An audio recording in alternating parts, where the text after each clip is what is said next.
Sir मैं आपकी हालत समझता हूँ, लेकिन आपकी यहाँ बहुत जरूरत है। ठीक है, मैं पहुंच रहा हूँ। हॉस्पिटल चलो। लेकिन सर वो जल्दी चलो, इमरजेंसी है।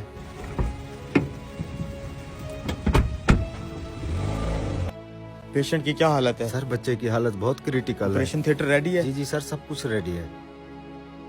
चलो आ जाओ। इतनी देर लगा दी आने में, तुम्हें पता भी है मेरा बेटा कितनी सख्त अजियत में है। वो यहाँ जिंदगी और मौत की कश्मकश में है। तुम लोगों में कोई एहसास जिम्मेदारी है कि नहीं?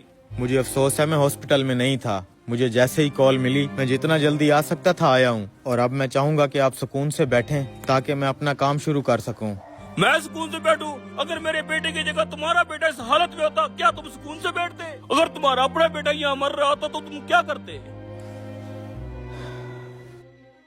हमारी मुकद्दस किताब कहती है कि अल्लाह कादिर व मुतलक है, हर चीज का मालिक है, गफूर और रहीम है। डॉक्टर किसी को जिंदगी नहीं देता और ना ही किसी की उम्र बढ़ा सकता है। आप आराम से बैठें और अपने बेटे के लिए दुआ करें। हम आपके बेटे को बचाने की पूरी कोशिश करेंगे। बस इनकी नसीहतें सुन लो, चाहे उनकी जरूरत हो न हो।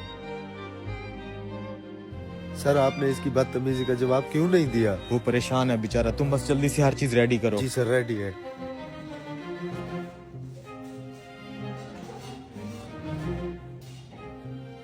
पता नहीं क्या हो रहा होगा मेरे बेटे के साथ। सिर्फ इस डॉक्टर के लिए आने की वजह से अंदर मेरा बेटा तड़प रहा होगा।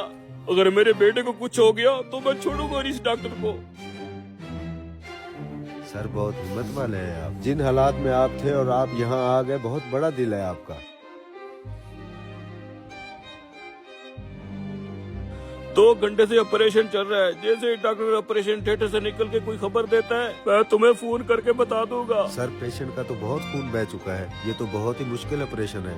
मैं पूरी कोशिश कर रहा हूँ, अल्लाह के हुक्म से ये बिल्कुल ठीक हो जाएगा। बस तुम लोग दुआ करते रहो। आपका बेटा अब खतरे से बाहर है। अगर मजीद कोई सवाल हो तो इन डॉक्टर साहब से पूछ लीजिएगा। देखो इसे, कितना मगरूर है ये आदमी। एक लम्हे के लिए ही नहीं रुका कि मैं अपने बेटे की हालत के बारे में पूछ लेता। बस करो भाई। कल डॉक्टर साहब का बेटा ट्रैफिक हादसे का शिकार होकर फौत हो गया था। जब डॉक्टर साहब को हमने तुम्हारे बेटे की खबर दी तो वो अपने बेटे की तदफीन की तैयारी कर रहे थे। अब जबकि उन्होंने आपके बेटे की जान बचाने का फर्ज अदा कर लिया है, तो अपने बेटे की तदफीन के लिए चले गए हैं। कभी किसी पर बेजा तनकीद ना करो, क्योंकि तुम नहीं जानते कि दूसरे की जिंदगी कैसी है और वो किन मुश्किलात में मुब्तला है।